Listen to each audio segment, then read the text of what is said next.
They say that for the longest time, the rule in politics has been if black support for a Republican ever reaches more than 20%, a Democrat will not win ever again. Naturally, we're seeing several stories emerge where Democrats are kind of freaking out because there have been 3 different polls from fairly accurate organizations, like actually very accurate organizations, saying that Trump's approval in the black community has reached 30%. Now, many Democrats are saying, no way it's true, no way it's true. But in this op-ed from the Wall Street Journal, they highlight, well, they have to say that if the number really is over 20, they're going to lose and there's nothing they can do to stop it. What I find fascinating in the story is the absolute rejection of this idea that Trump could gain any support from the black community. Now, I'm going to make it painfully clear to all of you, I really don't know anything about the feelings or the black community at all, right? So this is coming from the opinions of other people in polls. And so I'm sure you will find many more people that can speak way better to this phenomenon than I could. But I think it's fair to say Trump has absolutely been trying. He's been trying as hard as he can to court black voters. And what I find really strange about it is that the response is it's not necessarily ambivalent, but kind of negative that Trump would do it. There was a story not that long ago that said Trump shocks black voters by actually trying to get their vote. Well, why not? Shouldn't he? I view this as kind of a good thing. Isn't it a good thing that a Republican president would actually do community outreach to black communities to try and figure out what they need and how he can help improve their lives? That says to me that we're actually making progress in terms of race relations in the United States. Now again, don't take it from me. I wouldn't know. I will read you these stories and break this stuff down. And the question I have today is, whether or not you believe it's true, these polls say it is, but how will this impact the election come November? I think it's fair to say I lean towards these numbers being accurate. It's possible they're blips, but it does seem accurate. However, there is a new poll out today that says 83% of African Americans view Trump as racist, in which case, one of the reasons I really want to do the segment is that, you know what, man, I have no idea. I have no idea what's going on. Anybody who claims that I think I'm some objective genius who's going to tell you about the realities of the world, I'll tell you what, man, I read the same news as everybody else. I try to do my best to break this down and figure out what's happening. And I think it's important to address this issue. Now, I will also add, impeachment is in the news. And you know what? I don't care. I'm not going to talk about it. Trump just lined up this all-star team. He's got Ken Starr, he's got Dershowitz. Yeah, I get it. And I'm looking at these stories like, no way, I'm not doing this. Here's what I want to know. I want to know which poll is real. Does Trump really have record black support, over 30%? Or do most black people think he's racist? Look, I don't know, man, because I'll tell you this. Individuals are individuals. You might find Candace Owen tells you, yes, the support is there. Yes, it's there. Because you see Kanye. I got to say, man, after Kanye came out and supported Trump, it really does seem very, very likely his support base grew. I saw this one podcast where these dudes, it was a podcast with a couple black guys, and they were talking about Trump, and I kind of feel like it's legit. And the Democrats have to say it's not true because they're going to lose if it is. So they need to resist this somehow. But I will tell you this too. I don't think it has to do with race, really. I understand, Trump actively is looking for support in the black community, but I think it's really about the Democrats spiraling out of control. You got to understand, man, when these stories came out about black support for Trump, it talked about the churches and how churches are really important in politics, particularly the black communities and their religious affiliation. And the Democrats don't really have that.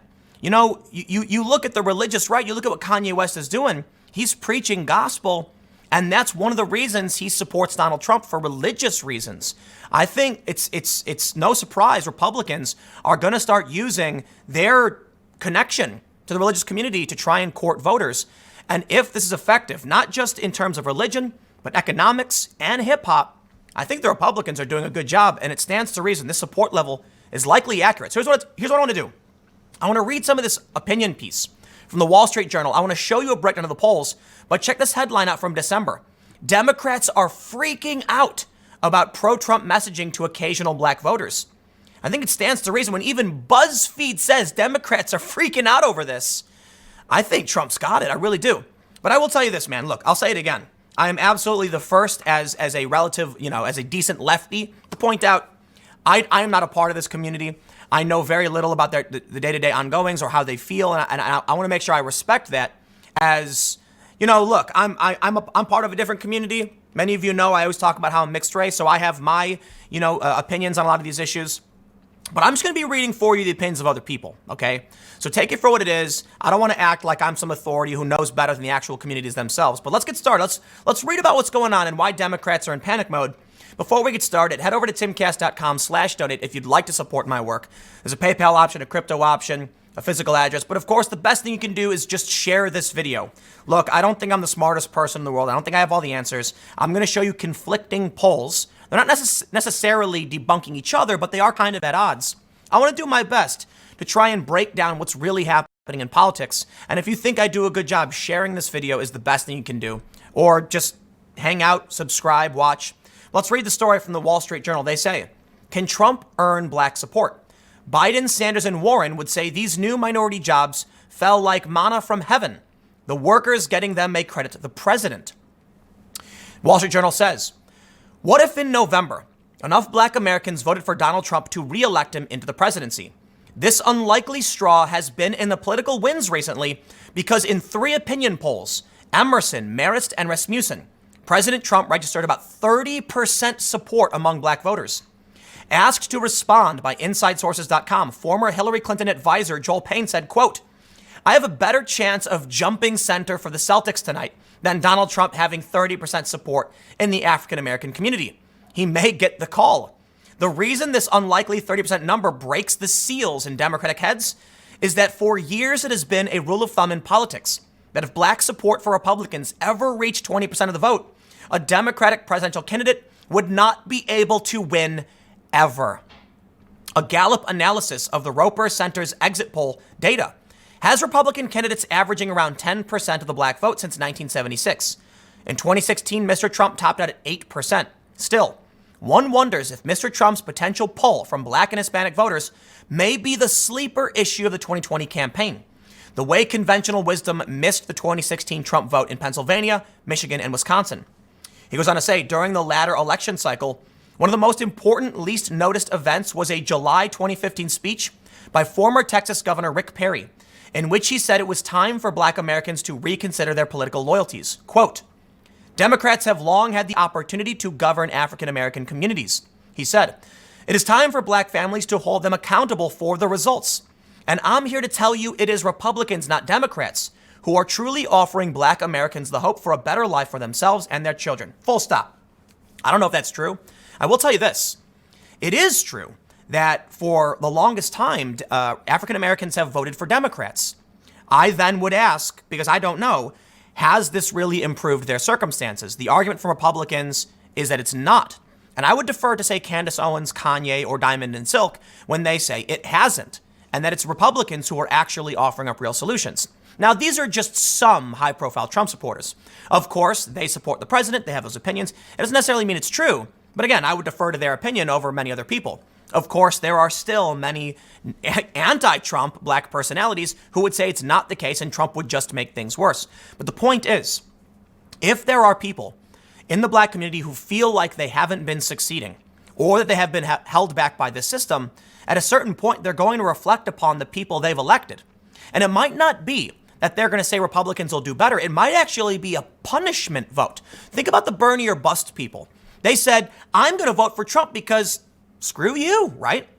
How many people, and I'd imagine there's a decent amount, who are probably sitting here saying, how many times have you come and made promises you didn't keep? I'll tell you this, man. I grew up on the south side of Chicago. It was a very mixed area. And I have seen firsthand the lies from the Democratic politicians. Probably the reason, one of the reasons I've always explained to people as to why my political views are likely the way they are, among many reasons, is that I grew up in a Democratic stronghold. We didn't have Republicans. I don't agree with them, but they were never an issue. They didn't show up. It was always the Democrats in power, promising things and then never delivering. And I felt mistreated, lied to, and abused. These crony elites in power. That's how Chicago is. It still is. And so I have disdain for these elites who made all these promises and never delivered. I can only imagine that my neighbors, nearby in the African-American community felt similar things. Not all of them, maybe only a minority. But if it's true that even 10% felt that way, and today they're hearing this from, say, Candace or Kanye, they're going to flip for Trump. Just not even to necessarily support the guy, but maybe even just asking the question, let's give it a shot. Or let's send a message to Democrats. If you betray us, if you don't fulfill your promises, we'll vote for the other person. Because we have a choice in the matter. A limited choice, I'll say that, but, a choice nonetheless. They say, last Friday's stories on the December jobs numbers noted that the unemployment rate of 3.5% was at a 50-year low, with the unemployment rate for African Americans and Hispanics hitting historic lows, both under 6%. In a 2015 speech in The Economy, Hillary Clinton talked about the jobs landscape then. A quarter of young black men and nearly 15% of all Latino youth cannot find a job. Those numbers are much better for them now. They know it, and their voting parents and grandparents know it. One anecdote. He says, I was walking through a neighborhood food court in Manhattan last month and noticed a new counter that sells smoked fish. Behind it, learning the operation, were 5 employees, all in their 20s and all black or Hispanic. A thought occurred to me. That's the Trump economy. That is the reality behind the monthly jobs numbers. An entrepreneur got a loan to open a small business and gave these 5 what looked like their first jobs. Also reported in the past 2 years is how workers in their first or second jobs are moving up the pay scale into higher level jobs. In the Democratic presidential debate Tuesday night, there was virtually no recognition that any of this was happening. To a woman and a man, Elizabeth Warren, Amy Klobuchar, Bernie Sanders, Pete Buttigieg, Tom Steyer, and Biden believe all the widely reported job and income gains the past 3 years have fallen into the hands of guys in top hats, cutaway coats, and spats. Senator Sanders and Warren are wallowing in depression-philia. But maybe some of these minority voters, maybe even the additional numbers Mr. Trump needs to earn, 15 to 20% of the black vote, don't think work grows on trees or out of federal transfer payments, and do believe this president's policies have contributed to their paychecks and improved prospects. Well, I'll tell you this. I don't know about all that. I really don't. I can only read you the opinions of some other people who are in the community, who have experienced it. What I can say is, whether or not those stats are true, because I'm going to show you a conflicting poll, what stands to reason is, first, Kanye, Diamond and Silk, Candace Owens, high-profile, influential, charismatic individuals in the black community advocating support for Trump. Donald Trump doing this event at the White House, inviting in young black people to hear what he has to say and them cheering for him. There are a lot of people on the rise who support the president in the black community. That influence alone, I really do think Kanye lit people up and got people, to think maybe Trump is the right answer. But check out this story from BuzzFeed. Democrats are freaking out about pro-Trump messaging. They say, quote, we haven't yet found the right language that makes the community feel as if we understand where they're coming from and what's actually happening to them, a DNC official said. This is from BuzzFeed News. Democrats are getting increasingly worried that black Americans with an uneven voting history may tune out Democratic candidates in 2020 as fringe messaging campaigns and disinformation breed cynicism of what the party has done for black Americans. Democratic National Committee sources told BuzzFeed News the party is tracking a new set of loosely organized online movements that officials believe are trying to steer black voters away from the party or from voting altogether. The groups are varied in their approach, but share a common thread of deep suspicion of the Democratic Party and an apparent determination to seize upon the hypersensitive political moment in a country with a deeply troubled racial past. Let me tell you, man, steer voters away. What does that mean? Tell people why they should vote for someone else? That's normal. I'll tell you this, though. While my experience absolutely is not the same as people in the black community, I do feel, growing up on the south side of Chicago, that I have a deep suspicion of the Democratic Party. I do not feel like they actually care about me. Now, Republicans were never a part of my community, like I stated earlier. Okay, so I never cared. I disagree with them. I wouldn't vote for them, but I grew up in a city that was dominated by Democrats, and I felt I was not being represented. So let me show you something first. In the Wall Street Journal story, here's the really important part if we're going to make predictions about 2020 and the black support for Trump. They say, Emerson Marist Rasmussen. Let's do this. I will throw it to 538. This is an updated November 5th. It's a little bit old, a couple months old. But we can see Rasmussen reports appears to be, out of the most polls analyzed, 78% accuracy. That's particularly high, not the highest. Survey USA's got a 90%. That's amazing. We can go, even Zogby's at 78%. That's amazing. We can go down and we can take a look for Marist. 84% accuracy and Emerson 81%. I'm sorry, man. We've got Marist, Emerson, and Rasmussen all Rasmussen at 78, but the other two above 80% accuracy in their races called correctly. I'm going to have to say, if they're claiming, what's the rating? Maris gets an A+, Emerson an A-, and Rasmussen a C+. So Rasmussen's not the best, but Maris is an A+ according to 538. If Marist is saying this is true, Democrats must be shaking in their boots. What are they going to do? I don't know, man. But I will point this story out from the Washington Post. This is from January 6th. 3 things Trump is doing that should scare the hell out of Democrats. Now, they say this: despite how approval ratings, they talk about money. I'm gonna skip over this, right? Latinos for Trump. I'm gonna come back to Latinos for Trump. But number 3 is blacks for Trump. The writer says nothing was more hilarious than when candidate Trump claimed during the 2016 presidential campaign he would win 95% of their vote in 2020. With an approval rating sitting at 11%, it's safe to say the president will fail, especially after a litany of racist things he has said and done since his inauguration. And yet, the anemic level of black support is higher than the 8% he garnered in the presidential election 3 years ago, or the 6% won by now Senator Mitt Romney during the 2012 campaign. That's why when Trump launched Black Voices for Trump at an event in Atlanta in November, I gasped, Lord Jesus. Politically, it's a smart move on Trump's part. Just as with the Latino vote, Trump's outreach to African Americans isn't about winning a majority of their votes. It's about shaving off enough votes from the expected Democratic hold on the black vote to eke out a win. If the drop-off in black votes that happened between 2012 and 2016 happens again in 2020, Trump will win. And there it is, Washington Post, January 6th. But let me just say something, man. Why does every intention have to be evil? Look, I do not trust politicians. I do not trust their campaigns. And I especially don't trust Donald Trump. Now, there are some things Trump deserves credit for, but I don't view Trump as any better. Well, actually, I'll tell you this. I actually kind of trust Trump more than many Democrats, because it was Jimmy Dore was on Joe Rogan. I think it just came out the other day. And he says Trump just blurts things out. He's like, yeah, we're sending troops to Saudi Arabia. They're sending us good money. And it's like, he just said it. And I'm like, it's true, man. Trump just says it. A lot of people like that. It's what they liked about George Bush to an extent, but Trump literally just says it. But I'll tell you this, man. When I look what Trump is doing, is it fair to say perhaps he really is just trying to figure out what African Americans are looking for? Does it need to be all about his maintaining power? I definitely think it's fair to say when it comes to politicians, they're all about just maintaining power, for sure. But I do think there are some politicians, I don't feel that way. Tulsi Gabbard, Dan Crenshaw, Rand Paul, I don't think to them it's all about maintaining power. I think they operate on principle. Trump, I'm not gonna argue. I don't know about that.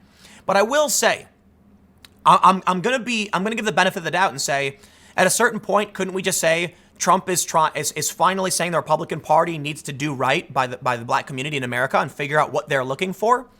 Isn't that fair? We can always assume everyone's evil, fine.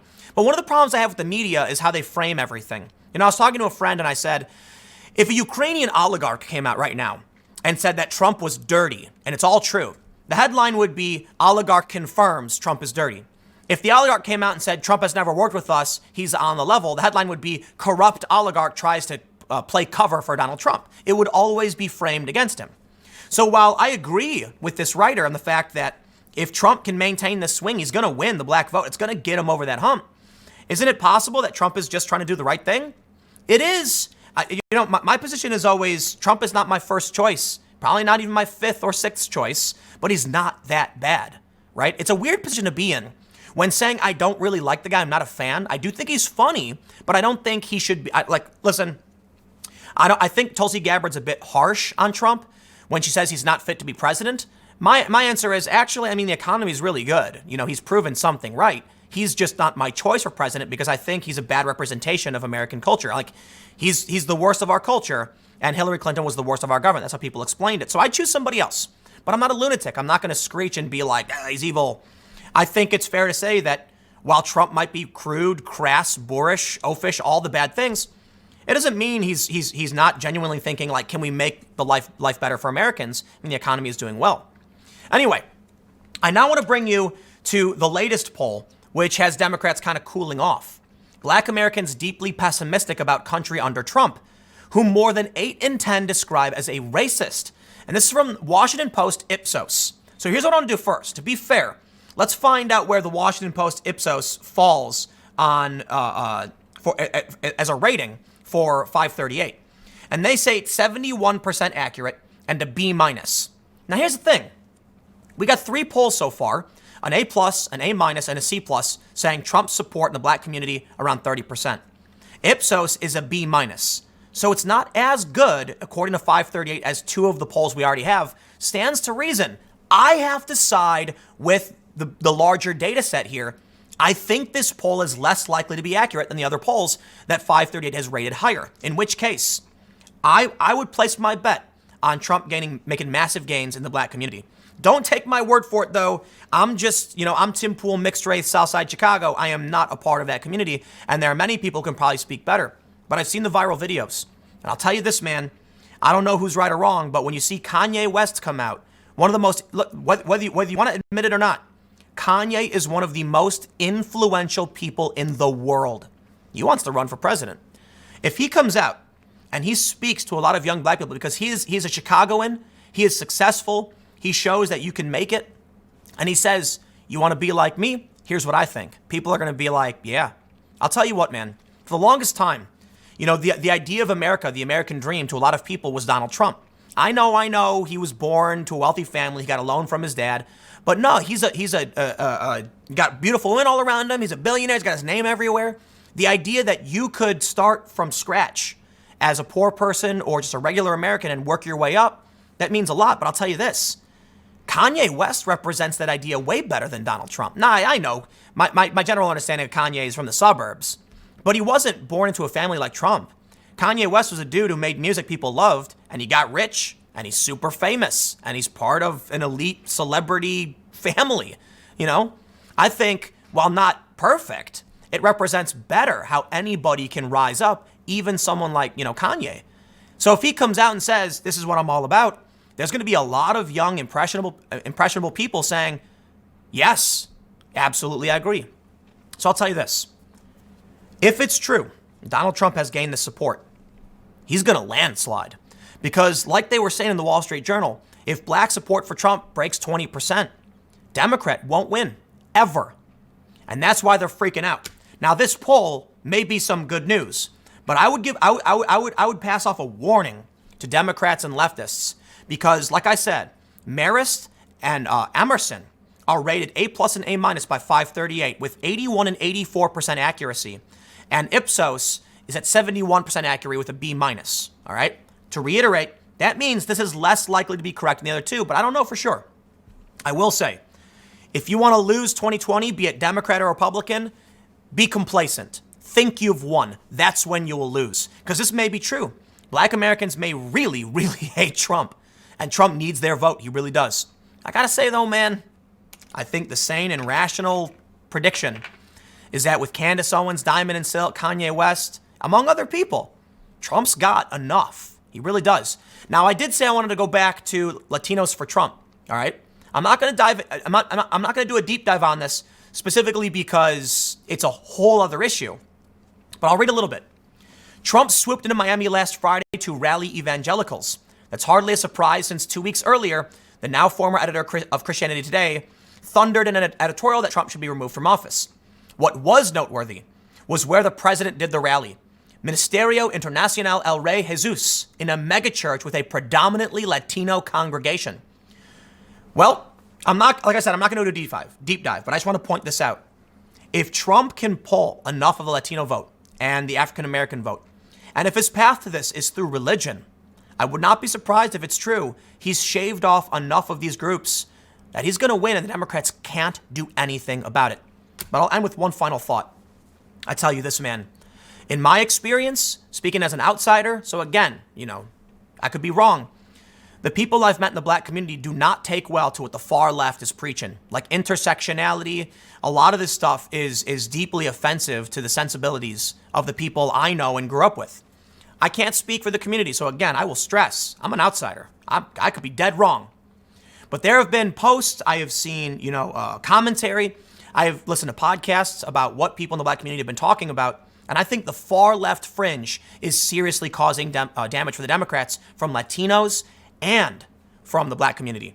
I can also speak as, finally, a mixed race liberal, disaffected liberal from the south side of Chicago. Dude, you know exactly what my position is. So if that's worth anything, there you go. We'll see what happens. I really get frustrated. I do think it's fair to say the Republican Party is overwhelmingly white, for sure. But the Democratic 2020 lineup is whiter than the Republican 2016 lineup. Isn't that crazy? I mean, at a certain point, sure. But I'll tell you this, man. I do not take well to the pandering. And that might not be true for everybody who has a similar background to me, but at least you're hearing it from me. We'll see what happens come November as the polls come in. Stick around. Next segment's coming up at 6 p.m. youtube.com/TimCastNews, and I will see you all then.